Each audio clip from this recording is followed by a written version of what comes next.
Okay, alright. I'm not going to wait around. I'm just going to go straight into it and get the show on the road. Let's in-game it and unpause. Okay then, guys. Welcome to game number 1 between TyRanT Warlords and Dreamers ZZ.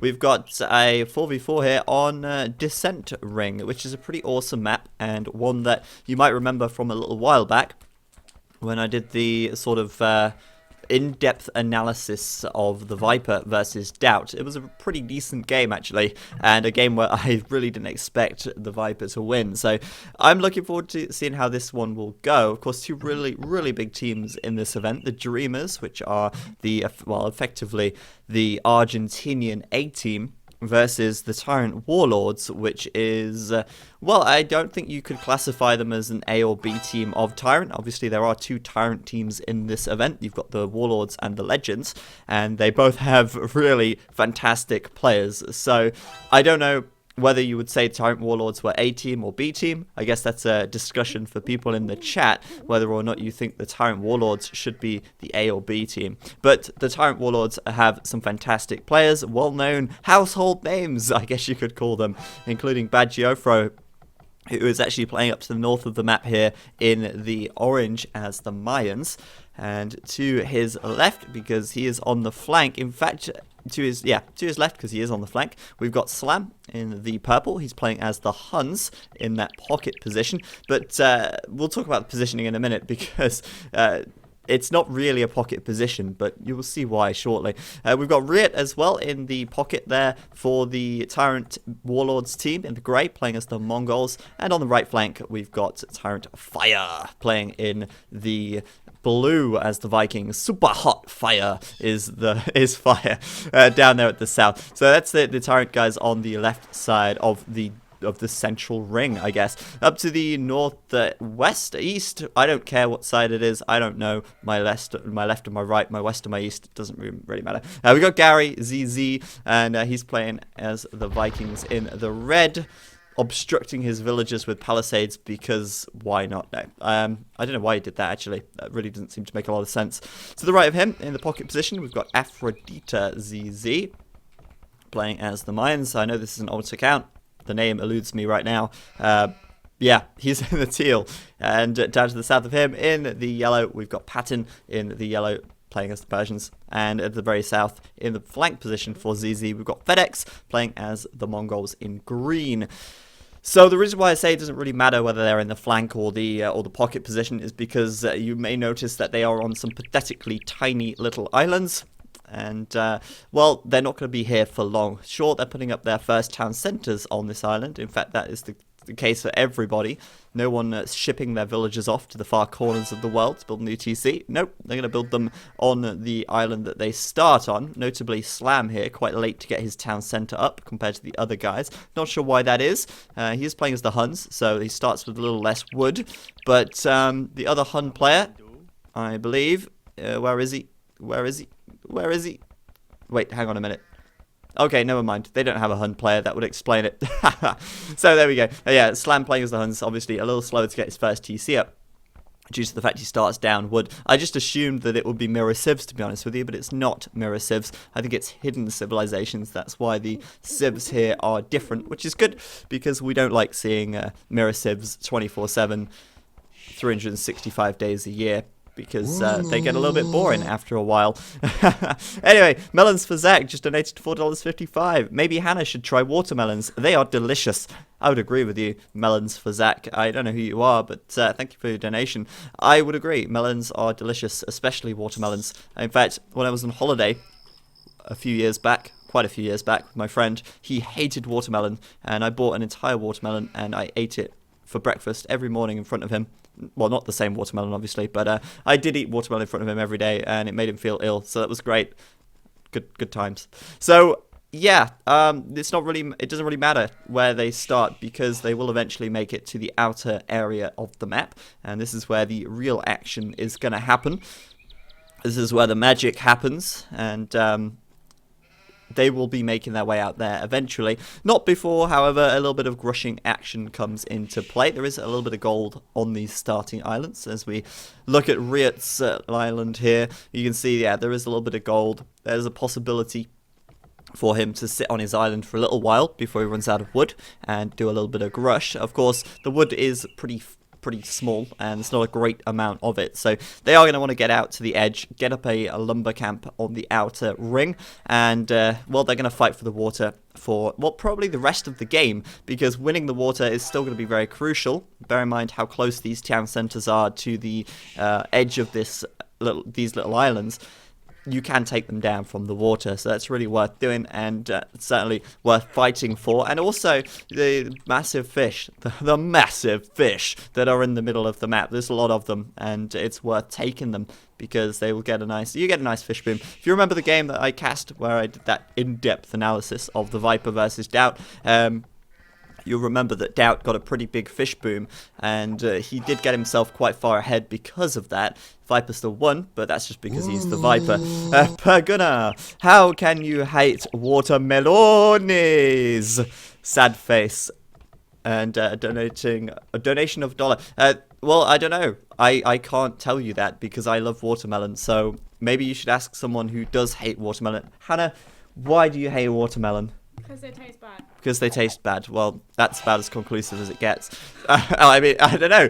I mean, some people, apparently, like cucumber, I don't know where I get, like, the transition between melons and cucumber here, but cucumber apparently tastes really, really bitter to some people. And I don't know, maybe it's just their taste buds are different. But I like everything, really. I mean, there's, like, hardly any food that I don't like. I'll eat everything. Apart from, I'm not keen on cauliflower, but that's about it. And also Marmite. I don't like Marmite. You either love it or you hate it. And I definitely am a hater of Marmite. So, yeah. So, anyway, obviously, there's not really a lot going on in this game at the moment. Most players are scouting around with their transport ships. And if you have a quick look, they are scouting the ring that is in the center of the map, the ring of water, so that they can get a good idea about what's up. And if they can find any sheep, then that's also a bonus, because the sheep scouting is definitely in abundance at this point in time. If we have a quick look at Riot, he's got a couple of sheep he's scouting around, and it's worth doing.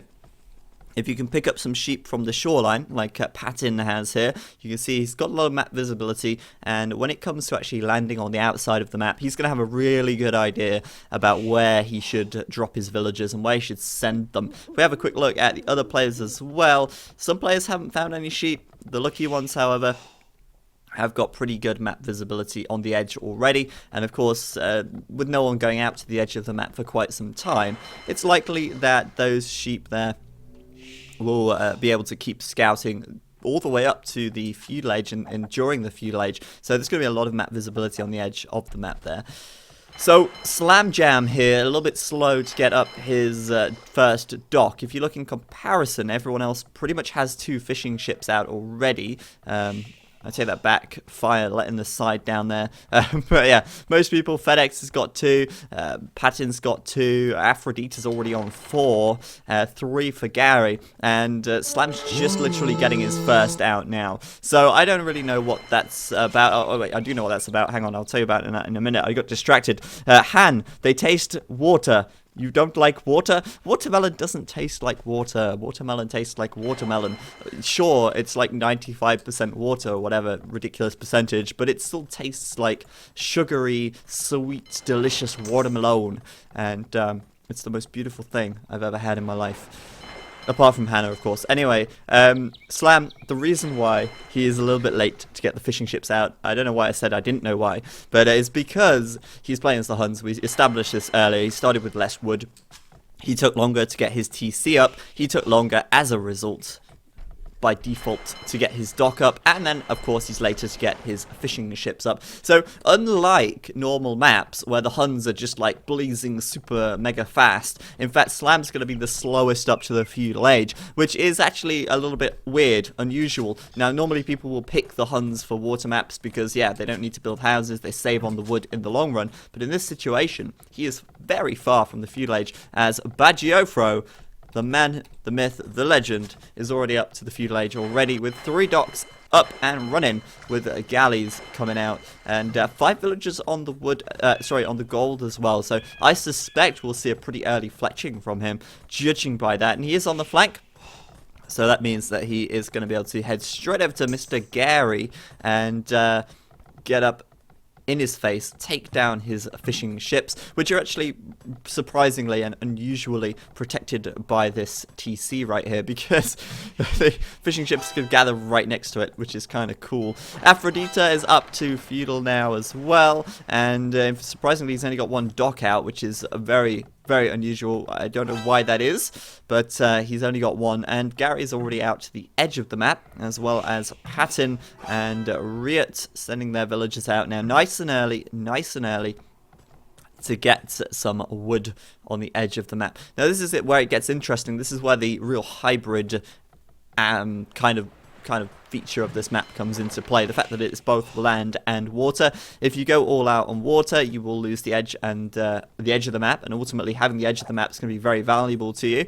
And if you go all out on the edge of the map and lose the water, then your opponents are going to get a fishing advantage. So it's really about striking that balance, and this map is a really good map for demonstrating or illustrating the importance of balance on a hybrid map, which is what I call a map with land and water, where they're both equally, if not, basically equally important.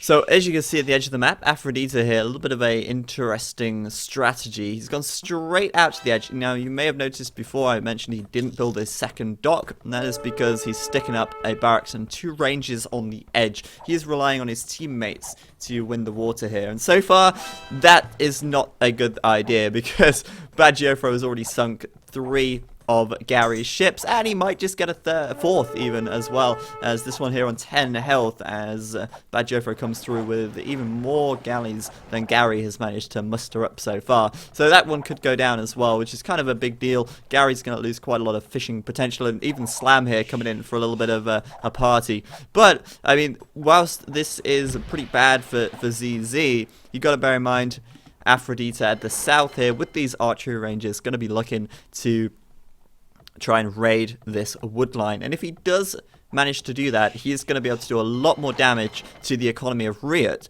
than, you know, the lost resources, the lost economy of those 5 fishing ships. So it's worth bearing that one in mind. Meanwhile, FedEx is doing pretty good back here. He is starting to pick off some of these fishing ships from Riot, get right in there. And although he's pretty massively outnumbered right now and sitting under that TC, he is still managing to get a couple of ships and kind of balance the tables a little bit.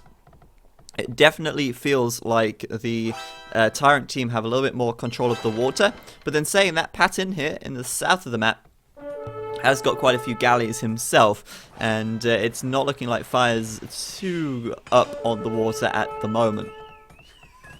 So most people quickly taking the edge as usual, and want to see this attack coming in from Aphrodita any moment now. Aphrodita is Juan. There you go. I remembered. I always forget his name, but there you go. Juan is Aphrodita. The map is called Descent Ring Zarok. It's a pretty decent map. I believe it's from the German NC map pool. One of the NC guys made this. I don't know who it was. Maybe it was Arian or something like that. But yeah, there goes the archers right into Riot's woodline. They've got fletching done already, and Riot here, he's either going to put up a tower in very, hasty manner, or he's going to run the hell away, but he's not really got anywhere to run, unfortunately. So this is a really nice start for Aphrodita and for the ZZ team, and we got a couple of galleys coming over from Riot here. Fortunately, has got his transport ship nearby, and that tower that I mentioned is definitely not going to be coming up anytime soon, because all those villagers will die if they stop running. If they stop running, they will get a volley of arrows into the face. Let's see that. Oh man, they just turned around, double backed on themselves, and Aphrodita there a little bit caught out. Juan a little bit caught out, but still, there are still more villagers down here that he can go and kill, and he's got a couple of villagers kills already. And Aphrodita here, trained in guerrilla warfare, has 2 kills to his name as Riot sticks up this watchtower outside of this lumber camp. He's not going to do it in time though. These 5 archers are going to get over there, maybe get a 3rd villager kill. Indeed, a 3rd one will go down, and that's a pretty decent start for these guys. Firewalling himself in, he's like, I'm having none of that. I'm just create a quick wall off. Like, that's the most inefficient wall I've ever seen. There's a bloody forest right here, but no, he's going to wall it. just completely out. Like, why not just wall up to there and save yourself a bunch of wood? I don't know, but probably a very quick wall so that he can keep himself safe. At the top of the map, Gary is struggling to defend against Bagiofro and Slam, who are teaming up against him on the water. Of course, Aphrodita, really no water action at all, and his transport ship ferrying his villagers across to the outer area of the map, trying very, very desperately here to make sure those villagers get across safely, being protected by Gary's galleys on the top side of his island. But of course, Slam and Bagiofro are outnumbering him. In fact, Bagiofro could get a few villager. He has got a few villager kills. By the gods, he's killed 5 villagers on Gary's island, which is much more damage. 6, in fact, villagers on Gary's island, which is much more damage than Aphrodita Juan has managed to do down at the south of the map. He's now moving up. He's looking for fire, super hot fire, who has actually already put a watchtower up on his wood to keep him nice and safe. So this game so far, pretty like back and forth almost. Well, not really back and forth, but you know, there's action going on in all corners of the world, and it's going pretty well for both teams in different ways, I suppose you could say. Patin at the moment, massive score lead though, and he's got a pretty decent navy. Lots of galleys are out for him. He's farming like a boss at the edge of the map. He's got a ton of sheep in here, and I would not be surprised if Patin makes it up to the castle age first. Have a quick look, just cycling through the players as you do. Have a quick look at his eco and at his resources right now to kind of get an idea whether his score is coming mostly from his economy or if it's coming mostly from his military. Well, he's got the most eco units in the game so far, so that is one thing going for him, and he's also got 5 more galleys out on the map than anyone else as well, so he's actually playing a really fantastic game right now. And he is definitely holding his team up at the moment. Like, not carrying them, but he is holding his team up. Props to him. You see what I did there. But Patin, yeah, chasing down Riot at the moment. Gonna see what he can do, see what ships he can take down. Surprised they're not really going for any of the docks just yet. Aphrodita, meanwhile, trying to stick up a tower on this wood line with just 1 villager, and this tower is almost losing as much health as it's gaining. It's been like, you know, in limbo for quite some time, sort of very on the verge of destruction. But no, that will go up, and Fire might have to move those villagers. It's a shame he walled off this lumber camp at the top, because he could just put his lumber camp there, but now there's a wall there, so he's going to have to delete that first if he wants to take that wood. Just looking across at the chat, my goodness me, there is so many subscribers in the chat. Like, everyone on my screen right now is a subscriber. That's fantastic. Thank you guys. That's awesome. There's just like helmets after helmets. It's awesome. Did not expect. So Patin here getting a couple of kills on Riot. And at the top of the map, FedEx are looking for some action, but he is massively outnumbered by Fire here. Might take out this transport though, and that's going to be a pain in the ass, because the transport is more expensive than a galley. It's 125 wood, and if you lose your transport ship, you will have to, of course, build another one if you want to get any more villagers out on the edge. The interesting element that this map adds, I believe, is that you are continually making villagers from this TC, and this island that this first town center is on becomes more and more useless as the game goes on. So you're building all your villagers here, and then you've got to ship them out to the edge, you know, one after another, ship them out there, and it kind of gets a little bit tedious. Like, I don't know about you guys, but I freaking absolutely hate putting villagers and units in transport ships, and, like, you know, sending them across the map. If you have to do that 5 or 6 times, I just get so annoyed. I just want to kill these villagers and leave them to it. But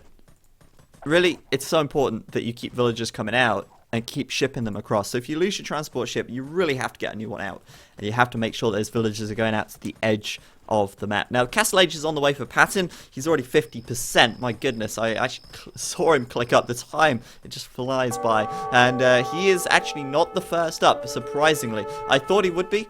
But that will go to Bagiofro. He's at 81% right now.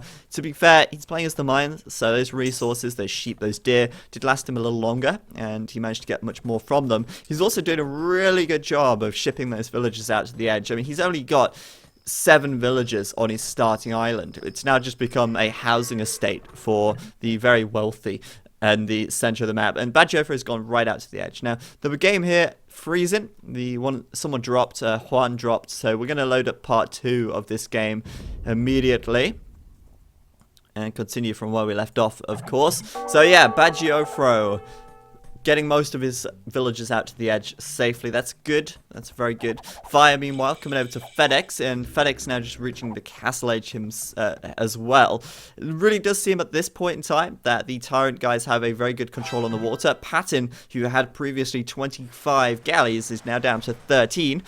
Bad Jofra holding the record with 27 galleys on the map. Of course, they will be very soon upgraded to war galleys. Not after he's found some villager kills. Well, what? I was going to say, not after he's found some villager kills. Then he starts moving his army away from the very easy kills that he could get onto Gary's lumber there. Gary's wood under pressure. But Gary's just going to run into Juan's transport. Juan going to have to get out of there pretty quickly before before Bad Jofra takes down his transport ship. Of course. So at the edge of the map, this towering here is kind of funny, but it's forced fire to build a lumber camp at the back, which is what I said earlier. Kind of weird that he walled that off like that. Slamp sticking up his TC on the edge, and of course everybody is going to be sticking up their town centers at the edge right now. And this is where the focus of the game is really going to kind of shift from being really water orientated to much more land orientated. You can see already Bad Jofra gonna get himself a quick TC kill, and Aphrodite Juan gonna lose that. That's kind of a shame, but to be honest, it's not like he was gonna be. I don't know, it's kind of annoying when you lose the TC, but losing this one is not the end of the world, really, because, like I said earlier, you've got to ship all of those villages to the edge of the map anyway. But still, Bad Jofra here, fantastic job so far. He's doing so much damage. Another 2-3 kills on Gary's gold there. Gary's unable to take this wood, not that that really matters, but more the gold than anything. There's a really nice amount of gold left there. And yeah, Gary's like, fuck this island, I'm out of here. Just deleting his TC. He's gone. He's done. I think he's fed up with like building villages just for them to die. So he's gonna delete his town center. And he's not even got another TC. He's just sticking up one now at the edge. But wow. Yeah. So Gary, considering he's the Viking player here, really not doing too well on the water. Bad Jofra just dominating that at the moment, but I think the focus here really going to start switching or shifting to the edge of the map. Aphrodite here with a villager building a random wall in the middle of nowhere. What is he doing? I don't know, but yeah, wall off from Riot at the south, and these guys are going to want to basically get a team wall up, but sort of team wall. They're going to want to wall both sides, basically, and make sure that all of their TCs are between their two sort of retaining walls. You can see already that Gary's got his wall up in the north, and we'll probably see a wall off, yeah, from Juan as well on the south side. Now, looking at this, it's pretty much split directly down the middle, so there should be roughly even resources on either side. And there is plenty of gold, stone, wood, and all of that jazz on either side at the moment. I really don't get this wall, though, from Juan. Like, what is this wall? I'm not really getting this. I mean, maybe he's planning to block off any trade that might come down here later on, just to be annoying. But it's so weird. It's just like in the middle of nowhere. It's so odd. But yeah, he's gonna get taken down by Riot's skirmishers anyway. Like he's not gonna be keeping that villager alive for too long. Even though these skirmishers are just doing 1 damage per shot, doesn't matter. That villager will eventually die, and this forward is not gonna be so successful after all, unless he baits them back to the tower. Oh, he's gonna. Wow, I take that back. Yeah, that villager's gonna die. Not die, even. It's just gonna get in the TC. It's gonna be absolutely fine. Just hop, bam. And Riot's now gonna take a bunch of damage from these towers. Wow, okay. The more you know. So yeah, FedEx here losing the water pretty conclusively. And this is kind of annoying for the ZZ team. Keep losing villagers time after time on these gold piles. It's a pain in the ass to keep, you know, having to run your villagers back to your town center to keep them safe. It's just, a ball ache, and Gary, after deleting that TC, has no safe haven for these 2 remaining villagers. They're going to continue to gather that gold, of course, but he is obviously not getting too much worth out of this starting island that he has here. Now, down at the south, everything's looking pretty peachy for FedEx over here. 3 TCs going up at the edge of the map. Same could be said, well, in fact, four TCs, 4 new TCs for FedEx. But the ZZ team have really, conclusively lost the water at this point in time. Slam here could get a transport ship kill on Patton. I don't think that's going to happen, though. He's too late to react. But, you know, if you lose a transport ship with villagers in it, it's just horrible. It's just really horrible. The galleys could come in, take them out. You lose 5 villagers and a transport ship. It's just like, that sets you so far back. You really don't want that to happen to you. Anyway, at the edge of the map, Aphrodite, Juan, 3 or 4 TCs up now. 3 TCs up for him. He kept that villager alive, surprisingly, as well. But for now, everybody's pretty much just booming up, probably until the Imperial Age. We've got Bagiofro with that castle up quite early, and the university as well for ballistics. That's going to benefit both his war galleys, which have just mopped up those final 2 villages on Gary's Island, and also for the plumed archers, which are now making an appearance on the map. Bagiofro are going to run straight into that wall, of course, but these villagers are coming forwards. Perhaps we could see a siege workshop. That would be pretty cool. Though Gary is double walling this, and will probably wall again behind these, this wall on the right side. So we'll see what happens. I'm not sure what his plan really is. In fact, he's going to drop a castle right there. And the thing here to remember is that because Bagiofro and the TyRanT Warlords team have that water control right now, I mean, double walling this, even triple walling this, even quadruple walling this, even what comes after quadruple? Sept something walling it. Quintuple walling it. I don't know, sept. I don't know why I thought it was sept. Quintuple walling won't matter at all because Bagiofro can come along with the transport ship and literally just transport right around it. So these walls from Gary are almost redundant as if TyRanT win the water, and they've done just that at the moment. Having a look at the total military for Aphrodite, Patton, and Gary, they have a total of 15 military at the moment between them. Bagiofro alone has 38, so there's a pretty stark difference there, pretty big difference, and that castle going to go up, just going to increase Bagiofro's production, and Gary's walling up like crazy to no avail, to no point really. Bagiofro can just transport around. He is opting to build a siege workshop though, which I think is interesting considering the water control. Perhaps that wasn't the first thing that came to his mind. But regardless, he's going to get a siege workshop up anyway. Maybe batter down these walls, who knows. There is, however, more walling behind it, and I don't know if Bagiofro can see that. I can only assume he can see it, of course. Look at that. He can see everything. He can see all the walls that Gary's throwing up. And still, he's making siege workshops. You'd think he would just stick up a transport ship. We'll check that now. He's not making one, but he is sending one over. So I think he's just going to transport around anyway. It makes too much sense, in fact. So Riot here putting out some knights. He's going to transport around the walls of Juan at the south of the map. Juan here.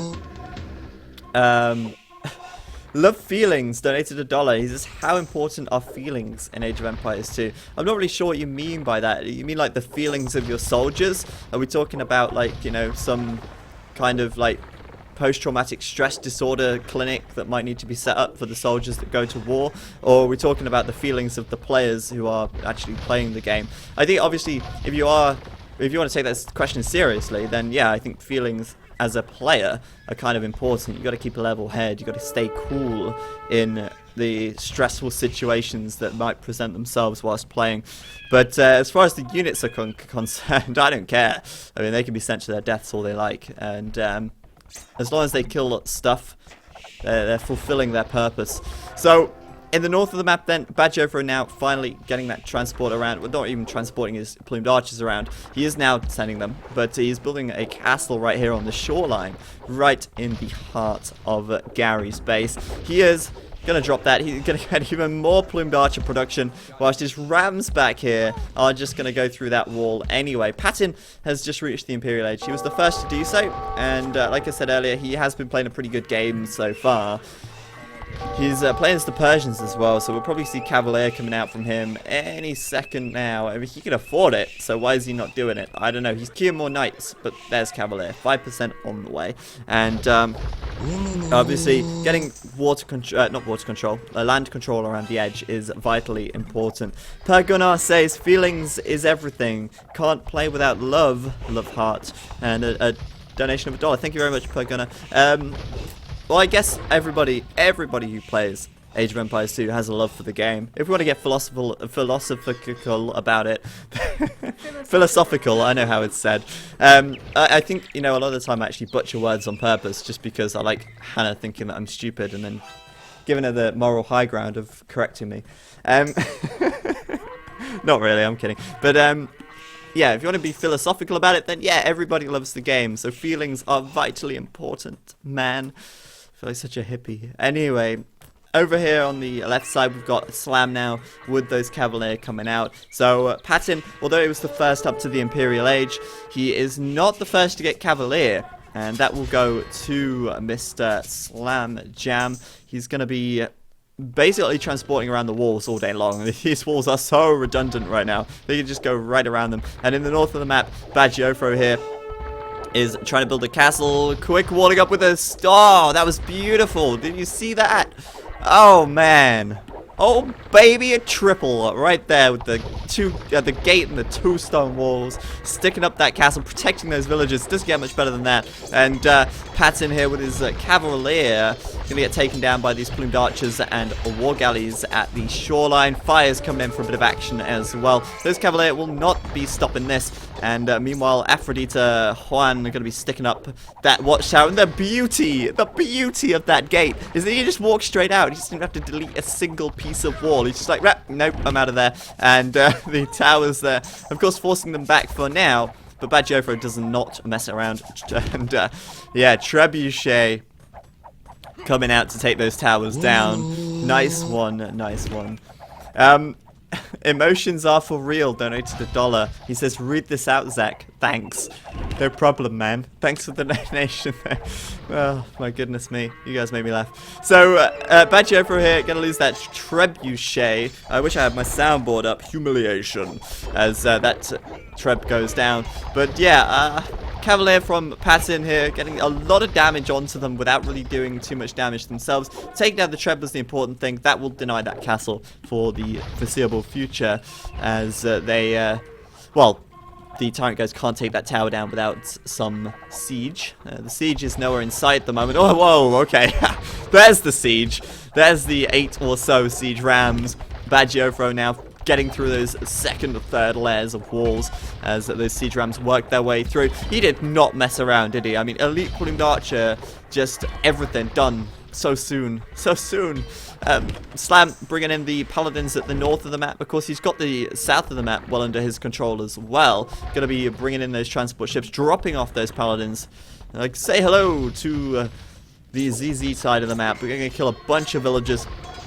And with +4 defense and bloodlines done already, they are going to be quite tanky under that arrow fire as well. TyRanT are looking pretty fantastic at the moment. There's absolutely no aggression on their eco from the ZZ team right now. The TyRanT team still have the water control, but somehow, some bloody how, I don't know how, Patton bringing his paladins at the back here, taking down these Trebs and Rams. I don't know how he got there. That was really well played. Pergonon says, my feelings for Ram can't be explained. So should the love for the players be.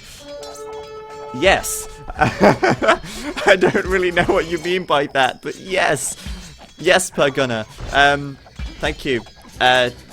You love the Rams. Okay, well, good. I'm glad you love the Rams because Bagiofro has a lot of them, and he is now destroying the rest of Gary's eco and well, basically Gary's map with them. Those elite plumed archers looking pretty unstoppable right now. Slam as well with those few supporting paladins able to protect. Well, I say protect. This one paladin's got away with absolute murder right there, but they're able to help and support this push on the top side.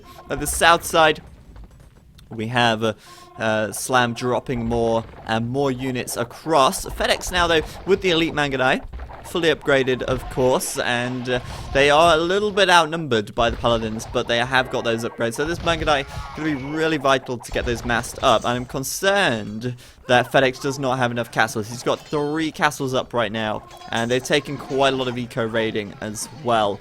These Paladins from Slam doing really good damage back here. A lot of villagers going down, but the defenses are looking pretty strong for FedEx for now. 3 castles up here, a 4th going up at the back to protect his eco, and with 4 castles, yes, he should have enough military production. In fact, that's 5 castles. I didn't see this one at the top, so yeah, FedEx should have enough military production. The question is, will he have the resources to invest? He should do, but these Paladins are still getting in right into the eco here, still doing a whole heap of damage. Meanwhile, Gary is looking so ropey at the moment. I mean, his 2 main TCs are mostly sitting idle. There's a few villagers taking the farms at the back and a few on the right side, but most of this is just idle now. No villagers taking this gold on the left side, nothing taking the wood, and Bajofro just dropping more castles, just bringing in more siege rams. And in fact, the siege rams might not even be able to deploy by the time this town center goes down to Slam's Paladins. This is an absolute roll on the north of the map. Pat's in here trying to get those Paladins massed up.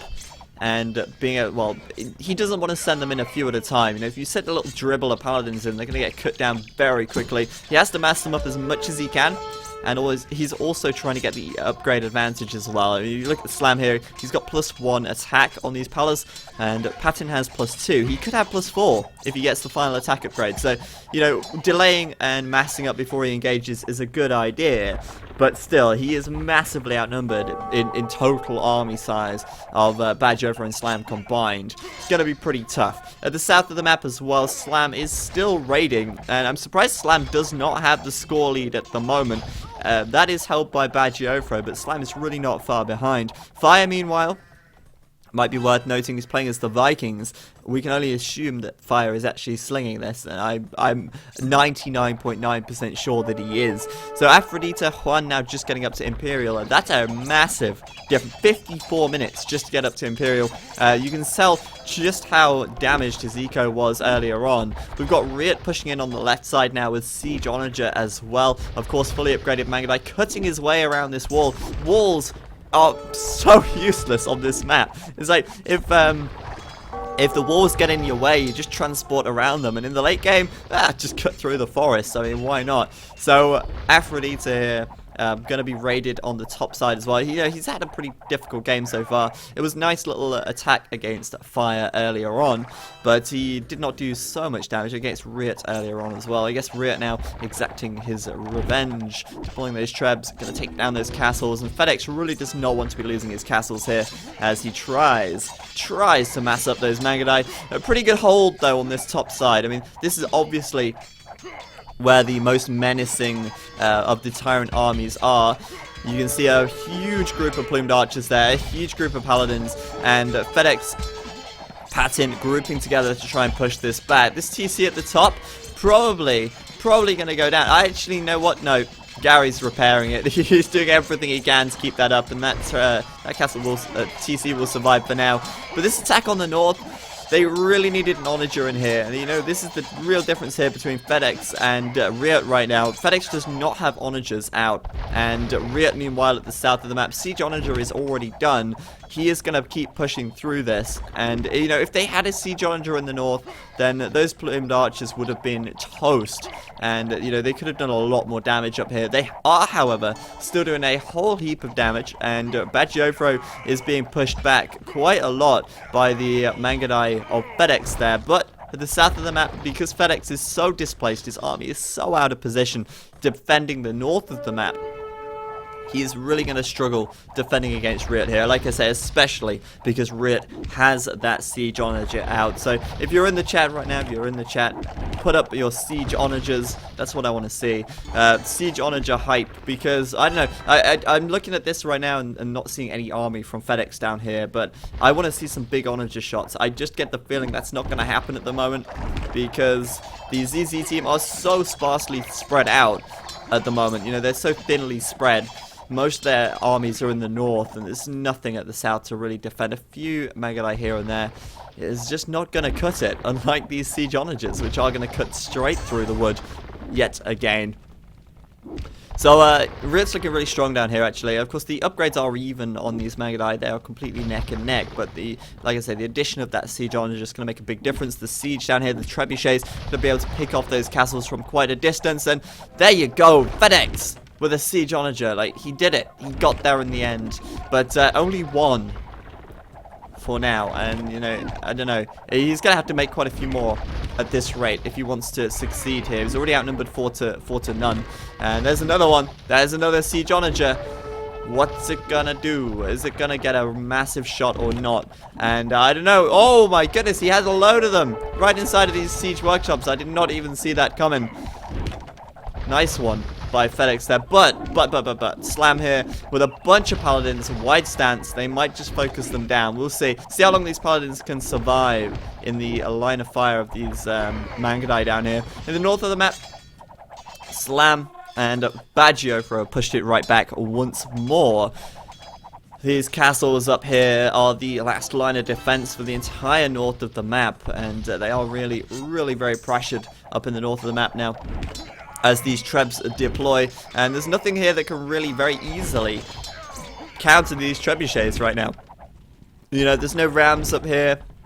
There's only one other treb, and that's from Aphrodite. He's not got it deployed. Whilst at the south of the map, the siege onagers go wild. They get a bunch of really nice shots in there. Actually, FedEx very well played with those siege onagers. Good position, good timing to attack, but in come those paladins from Slam. He's going to focus them down as quickly as he can, and Patton did go for a quick run-in on those trebs, but unfortunately for Patton and for the ZZ team, they only took one down, which was kind of a shame. The rest of those siege onagers going down for FedEx here, and his Magadai just looking so few and far between, so sparse right now as this castle goes down as well. The trebs going to pack themselves up, move forward, and move on to the next castle.